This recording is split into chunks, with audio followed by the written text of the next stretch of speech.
Mesdames, Messieurs les gouverneurs des banques centrales africaines, membres du bureau de l'APCA, Monsieur le secrétaire permanent,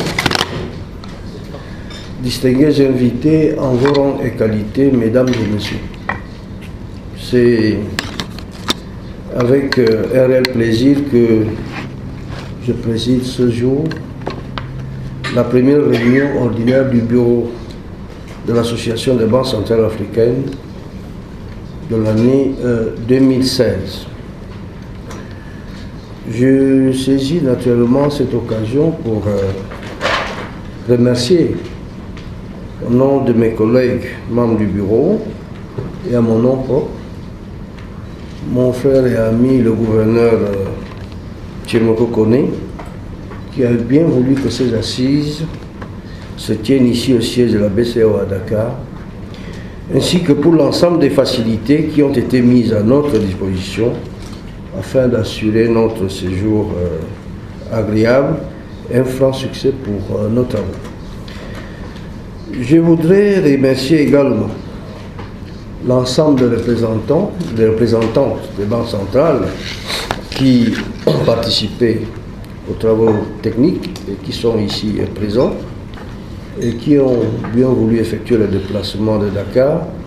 en dépit d'une modification de l'agenda initial. Je ne peux m'empêcher naturellement de saluer de manière très spéciale la présence du commissaire, M. Marupin, dont la participation active à nos réunions témoigne de l'étroite collaboration entre notre association avec la Commission de l'Union africaine dans la réalisation de l'agenda pour préparer l'avènement d'une monnaie unique en Afrique, telle que fixée par nos chefs d'État et de gouvernement. Je voudrais enfin, avant de poursuivre mon propos, me féliciter de la forte présence féminine à ces travaux, ce qui augure des échanges beaucoup plus fructueux. Mesdames et Messieurs, comme il est d'usage,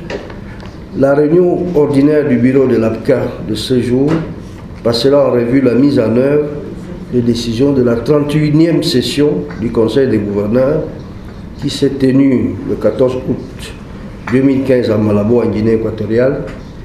et examiner le programme de travail de l'APCA pour l'année 2016. L'ordre du jour de nos travaux est, comme à l'accoutumée, bien dense. Et je voudrais à cet égard féliciter le secrétariat permanent et le comité technique pour la qualité des dossiers qui nous ont été transmis dans un délai convenable en vue de préparer efficacement nos délibérations. Sans anticiper sur notre temps, je voudrais souligner quelques points qui me semblent importants et sur lesquels nous devons particulièrement nous attacher pour apporter un saut qualitatif aux travaux de notre association. En effet, en 1991, les chefs d'État ont décidé de la création de 3 principales institutions financières devant assurer l'intégration monétaire et financière du continent, à savoir le Fonds monétaire africain,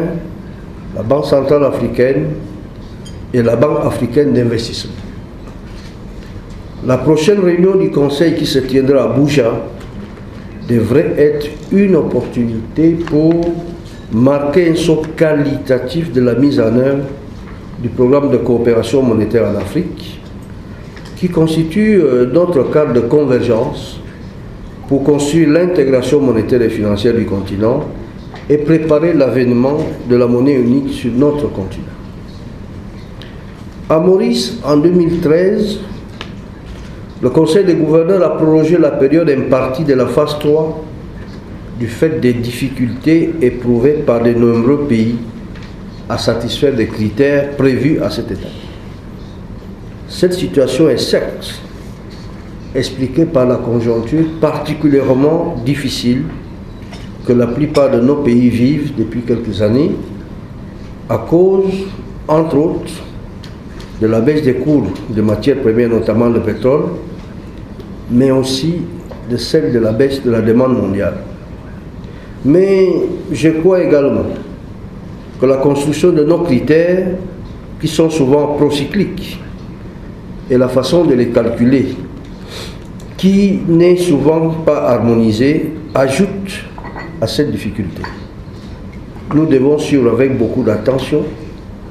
l'agenda des travaux pour la révision de ces critères afin de permettre que les conclusions qui en ressortiront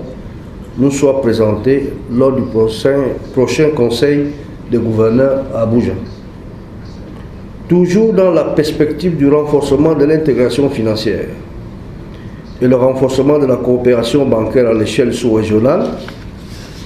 et continentale, bien entendu, je pense que nous devons appuyer fortement l'initiative visant l'amélioration des échanges d'informations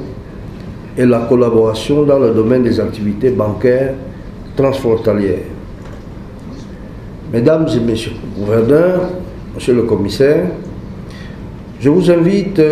à une discussion ouverte sur toutes ces questions d'importance et vous exhorte à formuler des directives claires au secrétariat permanent pour permettre la mise en œuvre rapide des décisions de notre Conseil et l'accélération des travaux en vue de la mise en œuvre du programme de coopération monétaire en Afrique.